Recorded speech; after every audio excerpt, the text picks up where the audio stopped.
So in this video, we're going to talk about the shape and the frame of the left hand. So important. So many people have different ideas and teach it different ways.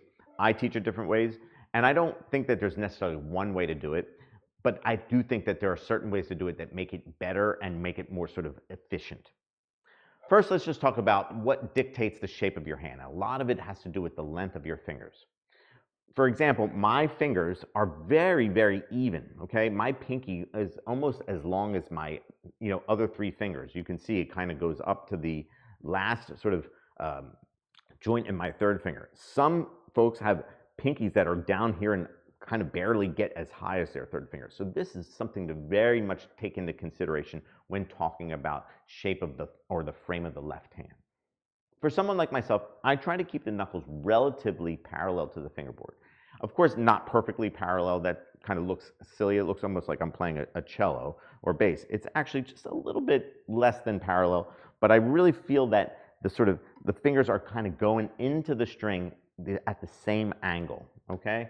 And you can see I don't have to do anything, really tremendously difficult to kind of get my fourth finger, up and down, okay? I don't have to stretch. And all the other fingers are pretty much attacking the string at the same angle, okay? Now, for someone who has a very short pinky, I very much try to get this part of the knuckle of the pinky very much close to where the fourth finger is, so that the fourth finger is moving up and down properly without sort of extending, hyperextending, that is, okay? However, I really try to keep it parallel myself just so that I have a lot of range backwards with the first and second finger, okay? So if I was going to play a 10th, I really have this fourth finger knuckle very close to the fingerboard. That's beyond a 10th, okay? So I can really stretch far back because this sort of knuckle is in place here, and then all the stretching goes backwards, okay? Very bad to sort of stretch this way. Obviously, you can see I can't make it that far if I just sort of move the left hand sort of, backwards with this over flexion of the wrist. Not good. I'd rather have it sort of closer in and making sure that I'm reaching back with these fingers. Now, in general, people like to have this wrist back. I highly discourage violinists from doing this because it shortens the length of your pinky. So I like to have it slightly in, depending on what I'm doing, to maybe a bit outside or a bit flexed, okay? But generally speaking, I like to have it a little bit more sort of in. I see violinists or violists actually have it even more in, which is, again, personal, and it works very well with certain folks. For me, I like to have it just sort of at a very sort of neutral place, this wrist angle, okay? The other thing is making sure that this hand can kind of pivot this way depending on what string you're playing. So if you're playing on the E string, I'll move this wrist in this way just a little bit just to kind of make sure that the finger is attacking at the same angle as it is on the G string, okay? So the hand will pivot this way more for the G string and a little bit more this way for the E string. Just something else to take note of.